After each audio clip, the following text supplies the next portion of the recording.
Saan ba kasi talaga nakakabili ng ganitong kamay? Tumingin ako sa Shopee, sa TikTok, sa Lora, sa Lazada. Ayan talaga, tinignan ko na. Wala eh. Wala talagang ganyang kamay eh. Paano ba kakaroon ng ganyang kamay? Parang nung nagpakula ng shooting si Don.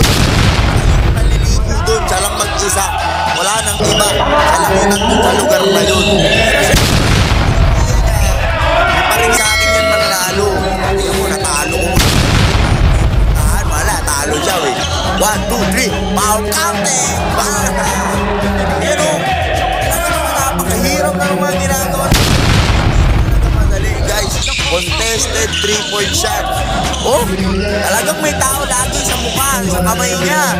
Nakamay sa mukha niya. Eh, so pala ganun. Step back, 3 points, bang! Diba? Wala na talaga. Yan na yun.